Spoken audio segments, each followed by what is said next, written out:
Good afternoon. Namaskar.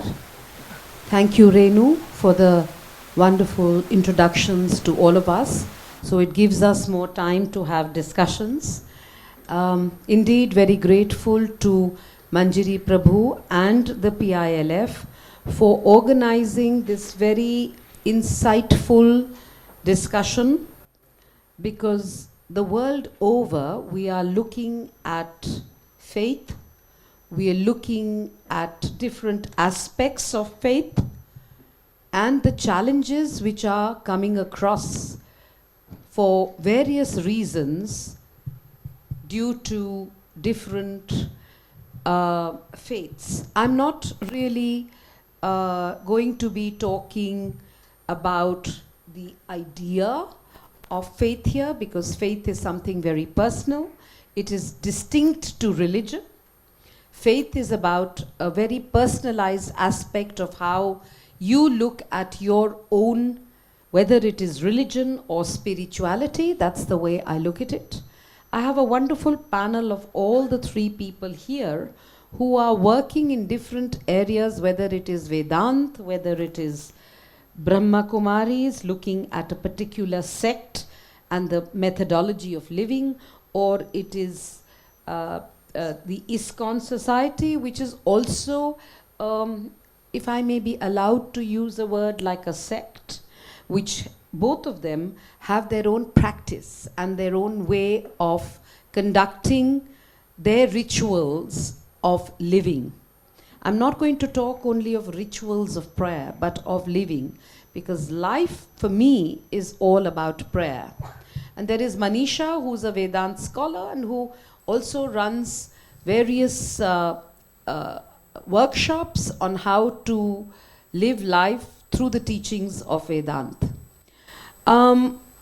What I thought would be a good way of having this opening up the panel is that I would request each of the panelists to talk about their own practice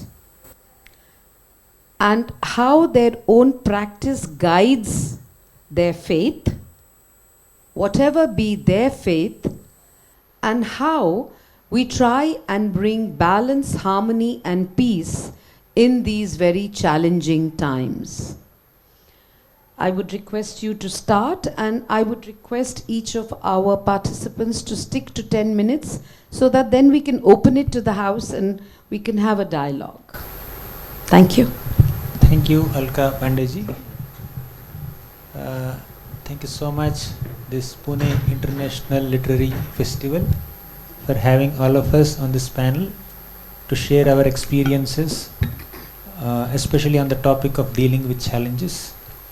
So, as you have requested, we need to speak our practices and how those practices help us deal with our day-to-day challenges. So, I'll be speaking on this in the next 10 minutes. So, our practices are mainly fivefold.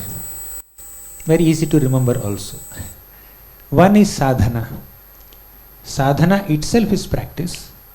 So, sadhana basically means a spiritual practice that helps us connect with our own self, connect with the higher power, the Supreme Lord, and connect with people around us, right?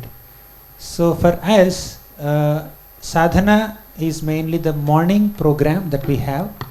Early morning we get up. The time is called Brahma Muhurta, right?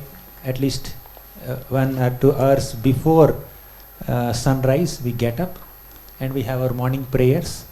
We do mantra meditation.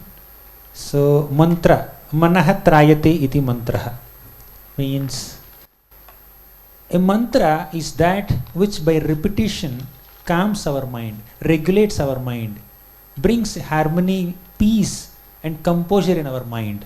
Mind is generally agitated with so many thoughts, so many emotions, so many feelings, so many desires. So to calm the mind, we need mantra. So we chant mantras. We focus on meditating on mantra.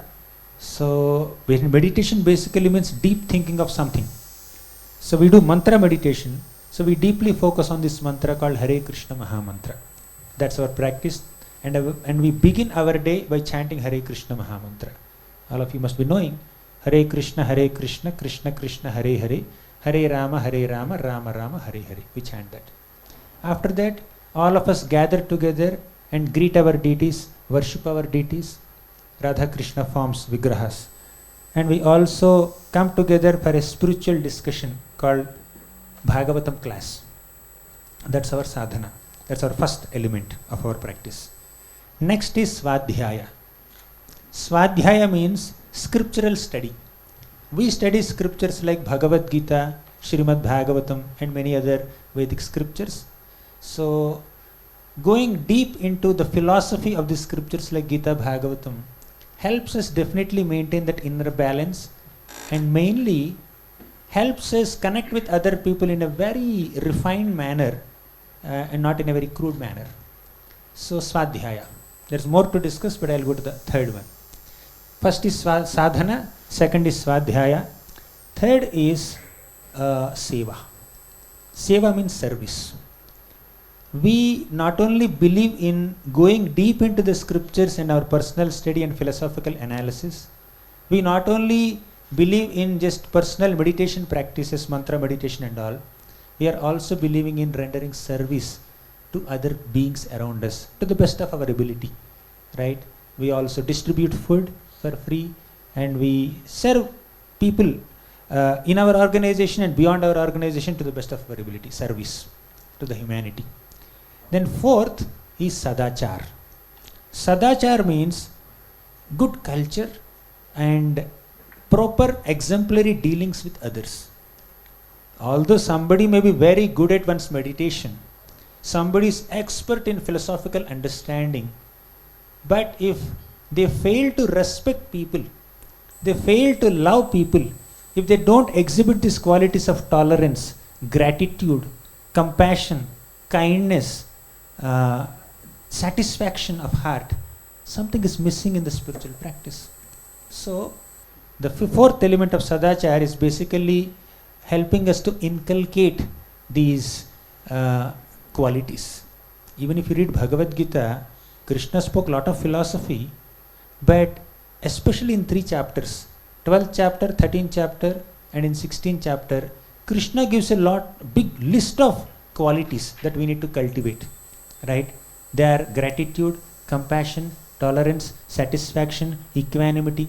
So, if part of our spiritual practice is our attempt to cultivate these qualities. Now the fifth is Sangha. The first 4 elements, sadhana, svadhyaya, sadachar and seva, are better practiced in Sangha. Sangha means association, good company.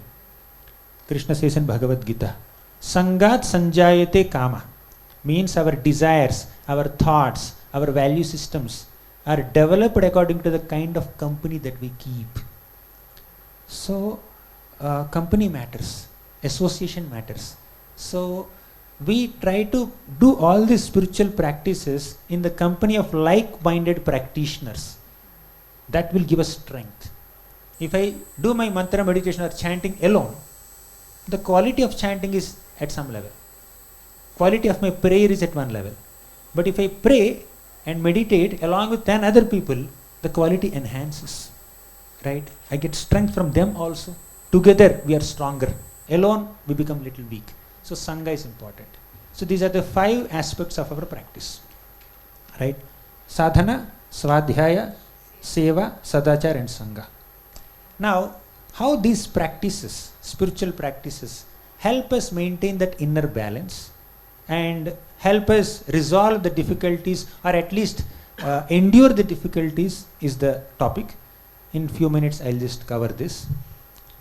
One of the prominent teachings of Bhagavad Gita, which we study a lot, is Matra sparshastu kaunteya sitoshna sukha dukkhadaha agamapayino nityaha tam stitikshasva bharata.